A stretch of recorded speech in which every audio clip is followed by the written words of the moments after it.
శుక్లాంబరధరం విష్ణుం శశివర్ణం చతుర్భుజం ప్రసన్నవదనం ధ్యాయేత్ సర్వవిఘ్నోపశాంతయే. ద్వారకా నగర వర్ణనం. కృష్ణుడు ఉగ్రసేనుని రాజుగా చేయుట. శ్రీనారాయణుడు ఇట్లు పలికెను. ఇంతలో బ్రహ్మ పార్వతితో కూడా శివుడు, అనంతుడు, ధర్ముడు, భాస్కరుడు, అగ్ని, కుబేరుడు, వరుణుడు, పవనుడు, యముడు, మహేంద్రుడు, చంద్రుడు, ఏకాదశి రుద్రులు, ఇతర దేవతలు, మునులు, 7 వసువులు, ఆదిత్యులు, దైత్యులు, గంధర్వుల, కిన్నరులు వీరందరూ శ్రీకృష్ణుని బలరాముని ద్వారకను చూచుటకు వచ్చిరి. మనోహరమైన వటమూలానికి వేగంగా వస్తున్న పురుషోత్తముని చూసి దేవతలందరూ స్తుతించిరి. ఆకాశం నుండి విమానాల నుండి వటమూలానికి చేరి రమ్యమైన మిక్కిలి మనోహరమైన ద్వారకను చూచిరి. ముత్యాలు, మాణిక్యాలు, వజ్రాలు, రత్నాల కాంతులతో ప్రకాశించేదాన్ని, చుట్టూ చతురస్రంగా ఉండి శతయోజనాలు గలదాన్ని, గంభీరములైన 7 పరిఖలతో చుట్టబడింది, 9 ప్రాకారాలు కలది, లక్షల కొలది క్రీడా సరోవరాలు కలది అయిన ఆ నగరాన్ని దర్శించిరి. ఆ సరోవరాలు మనోహరంగా పద్మాలతో కూడి ఉన్నవి. ఆ పద్మాలపై 9 వాలి 3 లక్షల పుష్పోద్యానములు 4 దిక్కుల ద్వారములు కలిగి సర్వతోభద్రమై శోభిస్తున్నవి. వానిలో పూలు వికసించి ఉన్నవి. గాలి వల్ల ఆ ప్రదేశమంతా సువాసనతో నిండిపోయింది. చల్లని మెల్లని చందనపు గాలి వాసనతో ఆ ప్రదేశం నిండినది. అది 100 కొబ్బరి చెట్లతో శోభిస్తున్నది. దానికి 4 గింతలు ఎక్కువైన పోక చెట్లతో అలంకరించబడింది. పోక చెట్ల కన్నా 4 గింతలు ఎక్కువైన మామిడి చెట్లు అక్కడ కలవు. ఓ ముని, అక్కడ మామిడి చెట్లతో సమానమైన పనస చెట్టు వ్యాపించి శోభిస్తున్నవి. రావి చెట్లు, రేగు చెట్లు, మారేడు, ఆమ్రాతకములు, వటవృక్షం, బూరుగు, అల్లనేరేడు, కదంబ వృక్షాలు శోభిస్తున్నవి. అక్కడ వెదురు చెట్లు, చింత చెట్లు, చెంపకం, పొగడ చెట్లు, నాగేశ్వరములు, నారింజ చెట్లు, నిమ్మ చెట్లు, దానిమ్మ చెట్లున్నవి. ఖర్జూరములు, ఏరుముద్దలు, కోవిదారములు, పిష్టములు, చెరుకు తోటలు, కరక్కాయ చెట్టు, ఉసిరి చెట్లు, చిల్లగింజ చెట్లు ఇవన్నీ చుట్టూ వ్యాపించి ఉన్నవి. మద్ది చెట్లు, ద్రాక్ష తీగలు, హింతాళములు, చల్లని ఏడాకుల అరటి చెట్లు, కోరతగిన ఇతరమైన రకరకాలైన చెట్లు వాని ప్రేమైన వానితో కూడినది, నిండిపోయినది. లెక్కింపరాని రమ్యమైన చాలా ఎత్తైన మందిరాలతో అలంకరించబడింది. రత్నశ్రేష్టాల సారంతో నిర్మించబడ్డవి. ముత్యములు, మాణిక్యాలు వీనితో అలంకరించబడ్డవి. అవి మాణిక్యాలు, వజ్రములు, రకరకాలైన మంచి రత్నాలతో చేసిన కలశములు కలవి. మణులతో నిర్మించబడిన ఇష్టమైన శ్రేష్టమైన సోపాన సమూహాలు కలవి. కఠినమైన దివ్యమైన గడియలు, గొల్లములు గల ద్వారములు గలవి. పచ్చని మణుల స్తంభముల సమూహములు కలవి. రకరకాలైన విచిత్రాలైన చిత్రాలతో అలంకరించబడ్డవి. అద్దములు, సన్నని వస్త్రాలు వీనితో తెల్లని చామరాలతో అలంకరించబడ్డవి. ప్రాంగణములు, పద్మరాగాదులు, ఇంద్రనీలములు మొదలగు మణులతో తీర్చిదిద్దబడినవి. రత్నములు పొదగబడిన వీధులు, రాజమార్గాలు కలవి. రత్నముల కాంతితో గ్రీష్మకాలమందులి మధ్యాహ్న సూర్యుని వలె వెలిగిపోతున్నవి. అట్టి లక్షలాది గవాక్షములు కలిగి ఉన్నది. అందలి గుర్రపుశాలలు తీర్చిదిద్దబడినవి. అట్టి రమ్యమైన ద్వారకను చూసి ఆ దేవతలు ఆశ్చర్యపడిరి. బలరాముడు పుట్టుకను ఆదిలేని భగవంతుడైన దేవుడు ప్రసన్న వదనులైరి. కృష్ణ బలరాముల యదువంశం వారి సమూహాన్ని ఉగ్రసేనుని స్మరించిరి. వసుదేవుని, దేవకిని, పాండవులను, వారి తల్లిని, నందుని, యశోదను, గోపాలులను, రాజేంద్రులను, మునిపుంగవులను, గంధర్వులను, కిన్నరులను, యదుపుంగవులను కూడా స్మరించిరి. ఓ నారద, నందుడు, యశోద, గోపకులు, కుంతితో కూడా పాండవులు, గంధర్వులు, కిన్నరులు, విద్యాధరులు, కిన్నర స్త్రీలు, నర్తకీమణులు, గాయకులు, వాద్య వస్తువులు, భిక్షుకులు, వ్యాపారులు, భట్టులు, గణకులు, అనేక దేశములందలి రాజులు, వైద్యులు, ఇతరులైన మనుజులు, సన్యాసులు, యతులు, అవధూతులు, బ్రహ్మచారులు తమ తమ శిష్యులతో కూడి అందరూ మునులు, సిద్ధపుంగవులు, సనకుడు, సనందుడు, సనాతనుడు వచ్చి చేరిరి.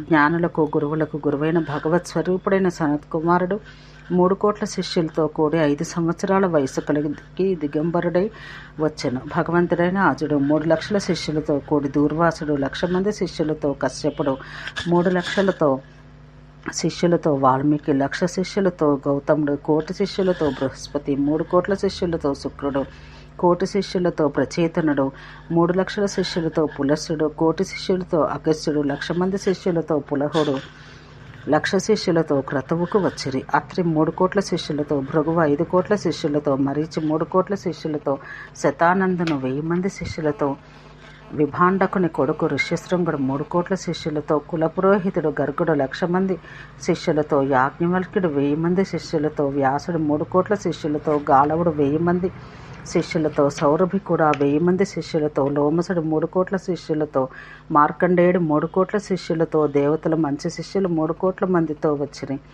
సాందీపని 1,000,000 మంది శిష్యులతో, ఓడుడు 1,00,000 మంది శిష్యులతో, పంచశేఖడు నారాయణుడను నేను, నా సహోదరుడు శిష్యుడు నరుడు 3,00,00,000 మంది శిష్యులతో, విశ్వామిత్రుడు 1,00,00,000 మంది శిష్యులతో, జరత్కారువు 3,00,00,000 శిష్యులతో, ఆస్తికుడు 3,00,00,000 శిష్యులతో, పరశురాముడు 3,00,00,000 శిష్యులతో, వత్సుడు 1,00,000 మంది శిష్యులతో, దక్షుడు 3,00,000 శిష్యులతో, కపిలుడు 5,00,00,000 శిష్యులతో, సంవత్సర్తుడు అట్లే 3,00,000 శిష్యులతో, ఉతజ్జుడు 1,000 మంది శిష్యులతో, జైముని 1,00,000 మంది శిష్యులతో, పైలుడు 1,000 మంది శిష్యులతో, సువర్ణుడు, వైశంపాయనుడు, వ్యాస శిష్యుడు, పురోగముడు 1,00,000 మంది శిష్యులతో, శృంగి 1,00,000 మంది శిష్యులతో, ఉపమన్యువు 1,000 మంది శిష్యులతో, గౌరముఖుడు, గురుసుతుడు, కచుడు 1,00,000 మంది శిష్యులతో వచ్చిరి.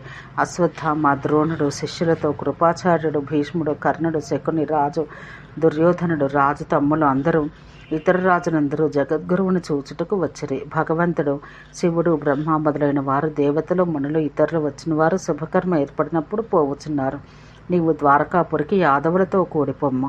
నా తండ్రి తల్లులతో పాటు మహేంద్రానికి పొమ్ము. ఇతరులైన యాదవులు మధురాపురికి వెళ్ళెదరు అని చెప్పగా ఇది విని రాజు ఉగ్రసేనుడు విరసుడై భయాకులుడై భగవంతునితో, వాసుదేవ, సేనాభూమికి వెళ్ళను, పైతృకమైన దాన్ని వదలను. దైవకర్మలందు పైతృకమందు అన్ని తీర్థముల వంటిది శుద్ధమైనది. అగ్నియందు భూమియందు తర్పణాంజలిని పితరులకు వదిలిన నా భూమిని స్వామి పితరులు శ్రాద్ధకర్మలో నాశనం చేయుదురు. అప్పుడు పితరుల శ్రాద్ధం నిష్ఫలమగను, దేవపూజ కూడా నిష్ఫలమే, ఫలితం కొంచెమే రాగలదు. పైతృక స్థలమైందైనా సంపూర్ణ ఫలప్రదం. పుత్రులు, పౌత్రులు, కళత్రం, ప్రాణం వీటన్నింటికన్నను పితరునకు మాతకు శ్రేష్టమైన పైతృక భూమి ఎప్పుడూ ప్రియమైనది, అది దుర్లభమైనది. ఇది సత్యం. పైతృకం పవిత్రం. దైవ పైతృకంలో ఆది ఆనందమును, అది ఆనందాన్ని, రక్షణను ఇచ్చును. ఇతరులు ఇచ్చినది అశుద్ధం. పైతృక భూమిలో మరణించిన అది తీర్థక్షేత్రంలో సమానమైన ఫలమిచ్చును. తీర్థక్షేత్రంతో సమానమైన ఫలమిచ్చును. ఓ హరి, పితరులు తవ్విన భూమిలో నీరు గంగాజలం వలె పవిత్రం. ఆ పవిత్రమైన జలంలో స్నానం చేసిన, గంగలో స్నానం చేసిన ఫలం లభించును. అక్కడ పితరులకు తర్పణం, దేవపూజ పవిత్రం. పైతృక జన్మభూమిలో ఆ ఫలం రెట్టింపు లభించును. సజ్జనులకు కూడా దానభూమి పైతృక భూమి తుల్యమైనది అని పలకగా వాసుదేవుడు, నీకు భోగాలను గురించి ఏమి చెప్పాలి? నిషేకంను ఎవరు కాదందరూ. తండ్రి వీర్యంతో వీడి జన్మ కనుక వీడికి జన్మభూమి. పైతృక తీర్థం వంటిది ద్వారక. ద్వారకను మించిన తీర్థం ఏమి కలదు? అన్ని తీర్థాల కన్నా పరమైనది, శ్రేష్టమైనది, అనేక పుణ్యాలు ఇచ్చినది ద్వారక. అందులోనికి ప్రవేశించినంత మాత్రాన నరుల జన్మ నశించను. ద్వారక యందు దానం, శ్రాద్ధం, దేవపూజనం, గంగాది తీర్థముల పూజ కన్నా 4 ఎక్కువ ఫలమిచ్చును. ఓ రాజా, బ్రహ్మాదులతో, మునులతో, యాదవులతో కూడా పొమ్ము. అక్కడ అన్ని గృహముల కన్నా ఆదరపూర్వకమైన రాజేంద్ర భవనం ఉన్నది. అది మహేంద్రుని అమరావతిని ఎప్పుడూ తిరస్కరించినది. ఆ మహేంద్రంలోని సుధర్మయందు క్షణంలో నీవుండము. మహారాజా, జంబూద్వీపమందున్న రాజులు, రాజేంద్రుల, మండలేశ్వరులు మహేంద్రునికి దేవతల వలె నీకు పన్ను ఇచ్చెదరు. ధనంతో, ధన సంపదతో, కుబేరుని సంపదతో, మహేంద్రుడి వలె తేజస్సుతో, సూర్యుని యుద్ధంతో, దేవతలను పుణ్యంతో, మునులను, తపస్సులను తపస్సుతో, వ్రతంతో, వ్రతం గల వారిని జయించము. ఉగ్రసేనుడితో సమానమైన రాజు గతంలో కానీ భవిష్యత్తులో కానీ ఉండడు. అతని సభలో మహాబలుడైన భగవంతుడు బలదేవుడున్నాడు. ఓ నరేశ్వర, అనంతుని సహస్ర శిరస్సులపై విశ్వం ఉన్నది. ఒక శిరస్సుపై ఉంచబడింది. అది చేటలో ఆవగింజవలే ఉన్నది.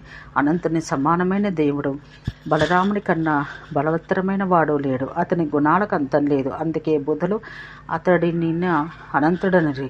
8 మంది వసువులు, శంకరుడు తప్ప మహాభాగ్యులైన రుద్రులు, బలవంతులైన 12 మంది ఆదిత్యులు, మహేంద్రుడు, ఈ దేవతలతో సముడు బలరాముడు. అట్లే నృపేశ్వరుడైన ఉగ్రసేనుని ఎవరూ జయించుటకు సమర్థులు కారు అని పలకగా రాజు కృష్ణుని మాటలుని ప్రసన్నముఖుడై మహేంద్ర భవనం కన్నా ఉత్తమమైన చోటుకి యాదవులతో సహా చేరుకొన్న ద్వారక మధ్యలో మనుల తేజస్సుతో వెలుగుతున్న తన ఆలయాన్ని చూసెను. 1000 మంది ద్వారపాలురు, కొందరి చేతుల్లో శూలములు, కొందరి చేతుల్లో దండములు ఉన్నవి.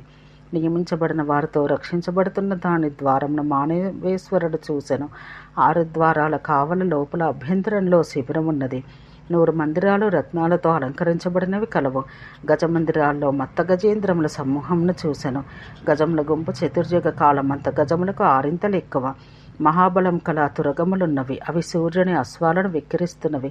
అన్ని వాహనాలకు గజేంద్ర సమూహం ప్రధానం. ఓ నారద, ఇవి మహేంద్రుని ఐరావత గజాన్ని పరిహసిస్తున్నవి. చాలా ఉన్నతమైన ఇష్టమైన ఉచ్చైశ్రవములను మించిన గుర్రముల సమూహమును 10 కోట్ల గాడిదలు, వీటికి 6 పదాతి దళాలను చూసెను.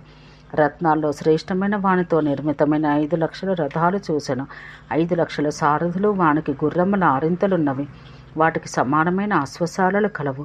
సుధర్మాను సభను చూసెను. అభ్యంతరమందు రమ్యమైన దేవతల సమూహం మునులు గల అందమైన వహ్నితో, శుద్ధమైన వస్త్రాలతో, ఎర్రని కంబళముల చేత అందమైన ఎర్రని పింగళ వర్ణం గల రత్న సింహాసనాలతో అలంకరించబడినది. అమూల్య రత్నాలతో నిర్మించబడిన వీధుల తేజస్సుతో వెలిగిపోతున్నది. చాలా భయపడుతున్న 100,000,000 కింకర్లతో చుట్టబడినది. రమ్యమైనది అయిన సుధర్మ సభను చూసెను. శుభమైన శంఖధ్వని వినిలోకి ప్రవేశించెను. దుందుపుల వాద్యాన్ని, మునుల వేదమంత్రాలను వింటూ ప్రవేశించెను. రాజును చూసి బలరాముడితో పాటు కృష్ణుడు వేగంగా లేచెను. బ్రహ్మ, మహేశ్వరుడు, శేషుడు, దేవతాశ్రేష్ఠుడు, దేవతలు, అందరు మునులు, మహావ్రతులు, రాజేంద్రులు, సిద్ధేంద్రులు, వసుదేవుడు మొదలగు అందరూ లేచి నిలబడిరి. రమ్యమైన రత్నసింహాసనమందు మహాబలుడైన ఉగ్రసేనుడు మహేంద్రుని యొక్క, మునుల యొక్క, హరి యొక్క ఆజ్ఞతో దేవతలు, గురువులు, గర్గుడు అందరి అనుమతితో కూర్చునను. ఓ నారద, పూర్ణ కుంభంతో, 7 సముద్రాల నీరుతో, దేవమంత్రాలతో రాజుకు అభిషేకం చేసిరి. ఇది వారిలో పరమాత్మైన కృష్ణునికి వరుణుడిచ్చిన అగ్నితో శుద్ధమైన మనోహరమైన 2 వస్త్రాలను రాజుకిచ్చిరి. పారిజాత పూలమాలను, చందనం, రత్నాభరణాలు, రత్నముల గొడుగులను ఆ రాజుకు మహాబలుడైన బలదేవుడిచ్చెను. బ్రహ్మ కమండలమును, మహేశుడు శూలాన్ని, పార్వతి రత్నమాలను, మాలతీసతి హారమును, ఇతర దేవతలు, మునులు, రాజేంద్రులు, సిద్ధపుంగవులు క్రమంగా విడివిడిగా అతనికి యౌతకమును అనగా ధనమునిచ్చిరి. ఇది వారిలో పరమాత్మైన కృష్ణునికి పవనుడిచ్చిన చామరాన్ని, వసుదేవుడు శుభకరమైన తెల్లని చామరాన్ని ఇచ్చెను. ఇంద్రుడు సురభిని పూజించబడిన కామధేనువును, అతనికి యశోద, దేవకి వీరిద్దరూ ఆనందంతో శ్రేష్ఠ రత్నాలిచ్చిరి. 7 కింకర్లతో పాటు శ్వేత చామరాలతో వివ్వబడుచు అక్రూరుడు భక్తితో హరి ఆజ్ఞతో ఛత్రాన్ని ధరించెను. రమ్యమైన రత్నసింహాసనమందు రత్నదర్పణాన్ని చూసెను. మిక్కిలి పుణ్యంతో పొందదగిన దాన్ని హరి ఇచ్చెను. భట్టులు, భిక్షులు, బ్రాహ్మణులు స్తుతి చేసిరి. దేవతలు, మునులు ఆ రాజుకు శుభాశీస్సులిచ్చిరి. రాజు బ్రాహ్మణులకు భక్తితో కోట్ల రత్నాలను, భట్టులకు 100 కొలది రత్నాలను, అట్లే భిక్షకులకు ఇచ్చెను. రాజును అభిషేకించి దేవతలను, మౌని పుంగవులను, బ్రాహ్మణులను, భట్టులను, భిక్షువులను, ద్విజుని, గురువుని పూజించి ఆనందంతో యాదవులందరూ తమ తమ ఇళ్లకు పోయిరి. హరిపక్కన ఉండు వారందరూ తమ గృహములకు చేరిరి. ప్రొద్దున అందరూ హరి యొక్క సుధర్మాను సభకు వచ్చి మహేంద్రునికి నమస్కరించి సభలో కూర్చున్నది. ఓం శాంతి శాంతి శాంతి.